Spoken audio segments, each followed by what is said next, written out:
दोस्तों 28 दिसंबर 1885 में बनी इंडियन नेशनल कांग्रेस के लिए ये शब्द लॉर्ड कर्जन के थे। वही कर्जन जो 1905 में हुई बंगाल विभाजन का कारक था। हालांकि उस वक्त लॉर्ड कर्जन को अपनी ये बात काफी सोच परख लगी होगी, लेकिन ये बात भी सच है कि हमारे इंडिपेंडेंस स्ट्रगल में एक अहम भूमिका निभाने वाली इंडियन नेशनल कांग्रेस आज भी राष्ट्रीय स्तर पर भारत की दूसरी सबसे बड़ी पॉलिटिकल पार्टी के रूप में खड़ी है। यूं तो 1885 में इसके उद्गम से लेकर 1947 में भारत के आजाद होने तक कांग्रेस सिर्फ एक पॉलिटिकल पार्टी नहीं थी, बल्कि उस समय इसका कद इससे बहुत ऊंचा था। और इसका कारण यह था कि भारत के करोड़ों लोगों की उम्मीदें इसी पार्टी और इसके श्रेष्ठ नेतृत्व पर ही टिकी थीं कि यही वो माध्यम है जो उन्हें अंग्रेजों की गुलामी की बेड़ियों से आजाद कराएगी।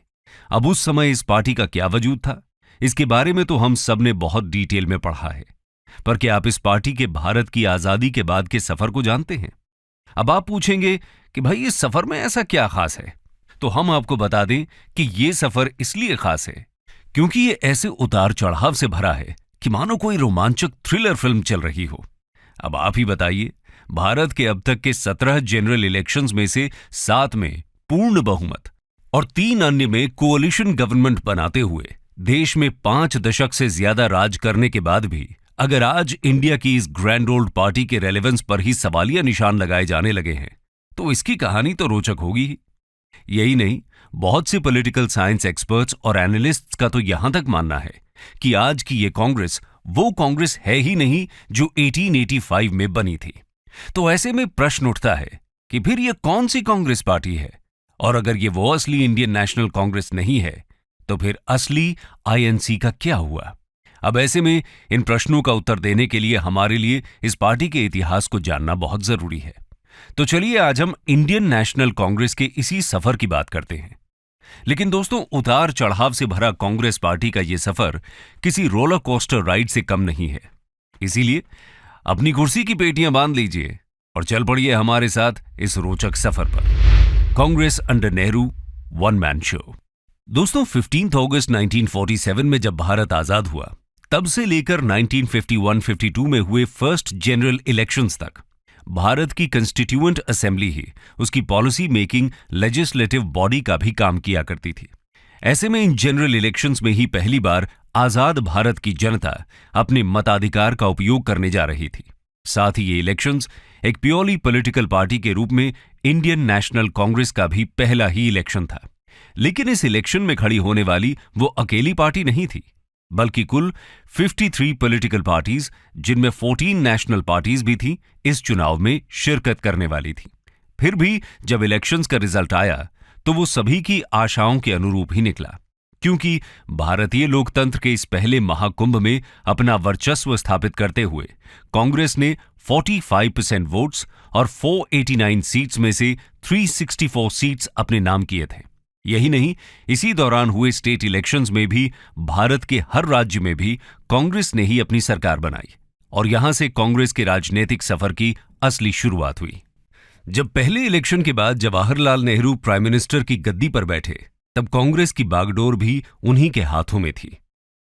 जवाहरलाल नेहरू 1951 से लेकर 1954 तक कांग्रेस के प्रेसिडेंट रहे। यही नहीं, 1951 से लेकर 1964 में नेहरू के आकस्मिक निधन तक देश में कांग्रेस की ही लहर थी। देश में नेहरू की ऐसी फॉलोइंग थी कि नेशनल इलेक्शंस हों या राज्यों के स्टेट इलेक्शंस, सभी में अपने तमाम प्रतिद्वंद्वी पार्टीज के अगेंस्ट कांग्रेस अकेले ही मैदान मारती दिखाई देती थी। इसीलिए कांग्रेस के इस युग को हम नेहरू युग भी कह सकते हैं, क्योंकि चाहे देश की सोशलिज्म ओरिएंटेड इकोनॉमिक पॉलिसी हो या फिर फॉरेन रिलेशंस के लिए अपनाई गई नॉन अलाइनमेंट मूवमेंट की लैंडमार्क पॉलिसी, सभी में जवाहरलाल नेहरू की छाप साफ देखी जा सकती थी। यही नहीं, नेशनल और स्टेट दोनों ही जगह कांग्रेस का एक छत्र राज होने से इन दोनों के बीच अच्छा सामंजस्य था, जिससे इंडियन कॉन्स्टिट्यूशन में फेडरलिज्म संबंधी प्रावधान होने के बाद भी देश में एक तरह का यूनियनिज्म ही स्थापित था। लेकिन इसी बीच 1962 में चाइना के हाथों हार के बाद अचानक कांग्रेस और नेहरू की पॉपुलैरिटी में एक गिरावट दर्ज की गई और इसे भांपते हुए 1963 में जवाहरलाल नेहरू ने मद्रास स्टेट के चीफ मिनिस्टर के कामराज की पोटेंशियल पर भरोसा करते हुए कांग्रेस की प्रेसिडेंटशिप उन्हें सौंप दी। जवाहरलाल नेहरू का मानना था कि इस घड़ी में एक वो ही हैं जो कांग्रेस को रिवाइटलाइज कर सकते हैं। उसी समय कामराज ने इसके लिए कामराज प्लान प्रपोज किया, जिसमें उन्होंने सजेस्ट किया कि कांग्रेस पार्टी के 6 चीफ मिनिस्टर्स और 6 सीनियर कैबिनेट मिनिस्टर्स को अपने पदों से रिजाइन देकर पार्टी वर्क पर ध्यान देना चाहिए। उनका मत था कि ऐसा करने से जनता में एक अच्छा संदेश जाएगा और साथ ही पार्टी कार्यकर्ताओं का उत्साह भी बढ़ेगा। लेकिन इसी बीच 1964 में जवाहरलाल नेहरू का दिल का दौरा पड़ने से निधन हो गया और इस घटना के साथ ही कांग्रेस में भी बिखराव के चिन्ह दिखाई देने लगे। इसके चलते उसमें इंटरनल पॉलिटिक्स हावी होती साफ देखी जा सकती थी। जहां अब सत्ता के खेल सिर्फ चुनावों तक सीमित नहीं रह गए थे, बल्कि कांग्रेस के भीतर भी शुरू हो चुके थे। तो आइए हम कांग्रेस के इस दौर के बारे में भी जान लेते हैं। State of turmoil. Nehru ji के आकस्मिक निधन के बाद सबसे बड़ा प्रश्न यही था कि अब भारत का अगला प्रधानमंत्री कौन होगा। और इसी प्रश्न के साथ भारतीय राजनीति के सेंट्रल स्टेज पर 2 अलग-अलग दौड़ एक साथ शुरू हो चुकी थीं। जहां एक ओर नेहरू जी की खाली प्रधानमंत्री की कुर्सी के लिए एक स्पर्धा चल रही थी, वहीं दूसरी ओर कांग्रेस के अंदर ही कांग्रेस पार्टी पर अपनी पकड़ मजबूत करने के लिए भी खींचतान शुरू हो गई थी। ऐसे में प्रधानमंत्री की कुर्सी के लिए 2 दावेदारों के नाम सामने आए। एक थे मोरारजी देसाई और दूसरे थे लाल बहादुर शास्त्री। हालांकि इस सबके बीच गुलजारी लाल नंदा को इंटरिम प्राइम मिनिस्टर बना दिया गया था, लेकिन इस कॉन्टेस्ट के असल विजेता रहे के कामराज। ये कामराज का ही पॉलिटिकल एक्यूमेन था कि उन्होंने मोरारजी देसाई जैसे वेल कनेक्टेड और सीनियर लीडर के सामने लाल बहादुर शास्त्री जैसे पॉलिटिकली ब्लंट और गुटबाजी से दूर रहने वाले लीडर को प्रधानमंत्री की कुर्सी पर स्थापित कर दिया। ऐसे में शास्त्री के रूप में देश को एक नया प्रधानमंत्री तो मिला ही, कांग्रेस के भीतर के कामराज भी किंग मेकर बनकर उभरे। इसलिए कांग्रेस के इस युग को पॉलिटिकल टर्मोइल का युग कहें या फिर कामराज का, ये फैसला करना थोड़ा मुश्किल है। पर जो भी हो, थोड़ी देर के लिए पटरी से उतरती कांग्रेस फिर से वापस पटरी पर आ चुकी थी। इसी बीच 1965 में पाकिस्तान को शिकस्त देने और जय जवान जय किसान के अपने नारे से मशहूर शास्त्री अब भारतीयों के दिल में अपने लिए जगह बनाने लगे थे। लोग उनमें एक सिंपल, ऑनेस्ट और हार्डवर्किंग प्राइम मिनिस्टर देख रहे थे। लेकिन इसी बीच जनवरी 1966 में ताशकंद में संदिग्ध हालातों में शास्त्री जी का निधन हो गया, जिससे भारत और कांग्रेस दोनों ही एक तरह से फिर वहीं पहुंच गए थे जहां वो 1964 में नेहरू जी के निधन के बाद थे। लेकिन जैसा हमने आपको बताया कि कांग्रेस का ये युग के कामराज का युग था, इसलिए ऐसे में कामराज ने फिर अपना जौहर दिखाते हुए मोरारजी देसाई की जगह इंदिरा गांधी को प्राइम मिनिस्टर की गद्दी पर स्थापित कर दिया। लेकिन इस बार फिर से ऐसा करना कामराज के लिए भी आसान नहीं था, जिस वजह से कांग्रेस के बहुत से वरिष्ठ नेताओं ने खुद को निग्लेक्ट किए जाने की वजह से कांग्रेस को अलविदा कह दिया और अपनी अलग पार्टीज बना ली। हालांकि कांग्रेस की इस मुख्य धारा से निकलकर बहुत से राजनीतिक दल बने, लेकिन इनमें चौधरी चरण सिंह की भारतीय क्रांति दल और बीजू पटनायक की उत्कल कांग्रेस मुख्य थी। कांग्रेस से अलग होते ये कद्दावर चेहरे और कांग्रेस के ही विघटन से बनती इन क्षेत्रीय पार्टियों ने ही इंडियन पॉलिटिकल स्फीयर को भी बदल कर रख दिया। जो कांग्रेस अब तक इंडिया में एक तरह से वन पार्टी सिस्टम चला रही थी, अब उसके लिए स्ट्रॉन्ग कंपेटिटर्स खड़े होने लगे थे, जो खासतौर पर स्टेट इलेक्शंस में कांग्रेस का रिप्लेसमेंट बनकर उभरे थे। ऐसे में कांग्रेस में लगातार होते इन बदलावों और देश के बदलते राजनीतिक परिवेश में कांग्रेस को जरूरत थी एक स्ट्रॉन्ग लीडरशिप की, जिस जरूरत को पूरा किया इंडिया की स्ट्रॉन्गेस्ट और most controversial prime minister Indira Gandhi ने। तो आइए अब हम कांग्रेस के इस इंदिरा युग के बारे में भी थोड़ा जान लेते हैं। Indira and aftermath. जिन हालात में इंदिरा गांधी की ताजपोशी हुई थी, कांग्रेस के लिए एकजुट रहना बेहद मुश्किल था, क्योंकि कांग्रेस की इस नई लीडरशिप के लिए न तो कांग्रेस के कन्वेंशनल लीडर्स तैयार थे और न ही जमीन पर इंदिरा जी की वैसी पॉपुलैरिटी थी। यही कारण था कि जहां एक ओर कांग्रेस में विरोध के सुर बुलंद हो रहे थे, वहीं दूसरी ओर 1967 में हुए जनरल इलेक्शंस में कांग्रेस की जीत के बाद भी उसका प्रदर्शन उसकी अब तक की इमेज से बिल्कुल उलट था। ऐसे में शायद अपनी इसी पॉपुलैरिटी को स्थापित करने के लिए इंदिरा गांधी ने कांग्रेस के भीतर ही लेफ्ट ग्रुप की संरचना की और साथ ही अपनी पार्टी के दिग्गज नेताओं के मशवरे से अलग अपने फैसले लेने शुरू कर दिए। जैसे प्रेसिडेंट ऑफ इंडिया के पद के लिए पार्टी की पसंद रहे नीलम संजीव रेड्डी की जगह इंदिरा ने वीवी गिरी का नाम प्रस्तावित किया। वहीं कांग्रेस पार्टी मेंबर्स की सलाह के विरुद्ध जाकर बैंक नेशनलाइजेशन के फैसले को हरी झंडी दे दी। इसी के चलते Congress party president S Nijalingappa द्वारा 12 नवंबर 1969 को इंदिरा को कांग्रेस पार्टी से निष्कासित कर दिया गया। लेकिन इस पर भी हार न मानते हुए इंदिरा गांधी ने इंडियन नेशनल कांग्रेस के अंदर ही अपना एक नया मोर्चा खोल दिया, जिसे नाम दिया कांग्रेस आर। वहीं दूसरी ओर ओरिजिनल कांग्रेस पार्टी को इंडियन नेशनल कांग्रेस ओ के नाम से जाना जाने लगा, जिसके प्रिंसिपल लीडर्स थे कामराज, मोरारजी देसाई, निजलिंगप्पा और एस.के. पाटिल। पार्टी के इस तरह दो गुटों में बंट जाने से इलेक्शन कमीशन ने दोनों दलों को अलग अलग मान्यता दे दी। जहां एक तरफ ओल्ड कांग्रेस को पार्टी का असली चुनाव चिन्ह यानी एक हल खींचता हुआ दो बैलों का जोड़ा ही चुनाव चिन्ह के रूप पर बना रहने दिया, और वहीं दूसरी ओर इंदिरा के फैक्शन को एक गाय और उसका बछड़ा इलेक्शन सिंबल के तौर पर मिला। फिर भी इन धुरंधर लीडर्स के बीच इंदिरा ने कांग्रेस पार्टी पर अपनी पकड़ और मजबूत कर ली, जिसकी वजह से ऑल इंडिया कांग्रेस कमेटी के 705 में से 446 मेंबर्स इंदिरा के साथ हो लिए। वहीं दूसरी ओर ओरिजिनल कांग्रेस पार्टी को केवल 65 एमपीज का ही समर्थन प्राप्त हुआ। ऐसे में लोगों को यह विश्वास हो गया कि इंदिरा गांधी ही कांग्रेस की असली उत्तराधिकारी हैं और उन्हीं की पार्टी असली कांग्रेस है।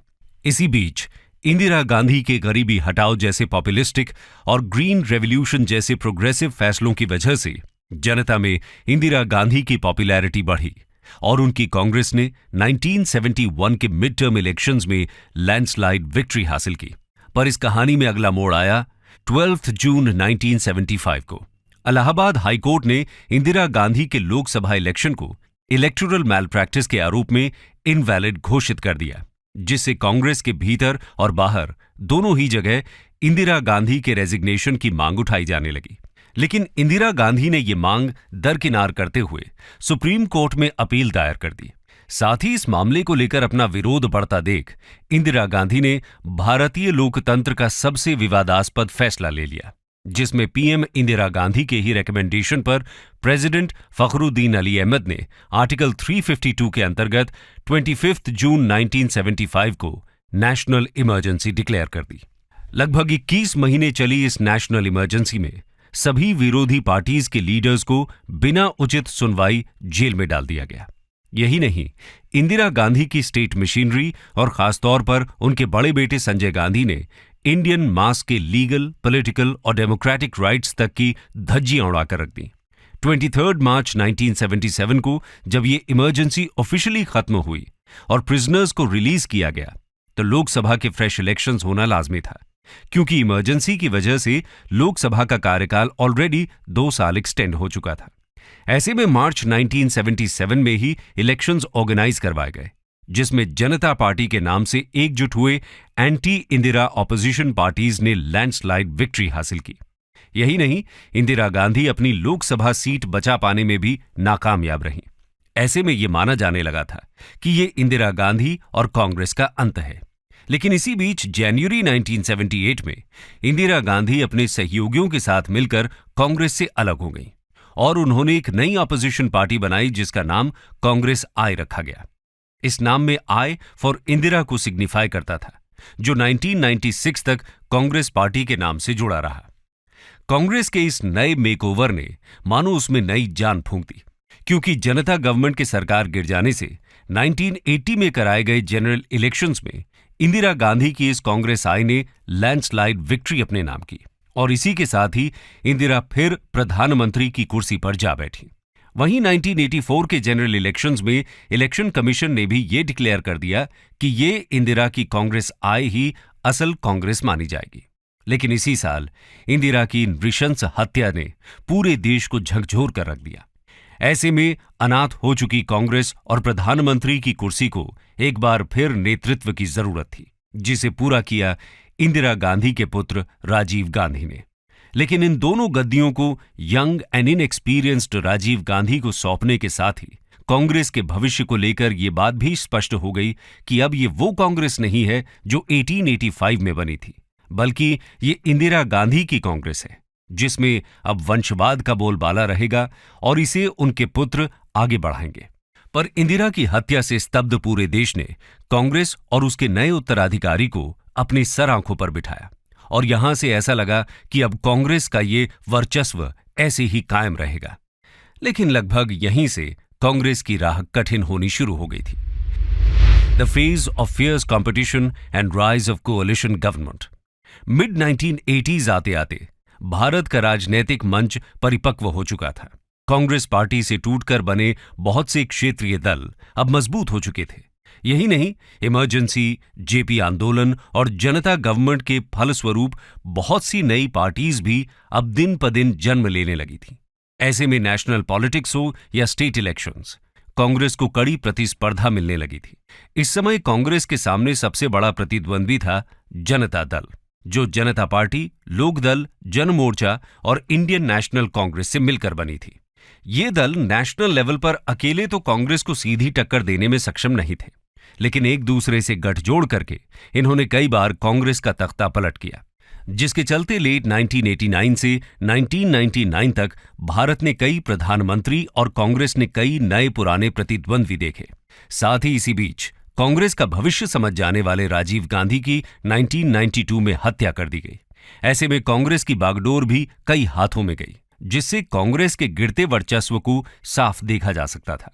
लेकिन कांग्रेस में इस उठापटक के फेज को खत्म होते होते भारत की नई सबसे बड़ी पार्टी बीजेपी का उदय हो चुका था, जो अब नेशनल डेमोक्रेटिक अलायंस के रूप में इन सभी छोटे छोटे दलों का नेतृत्व करने की क्षमता रखती थी।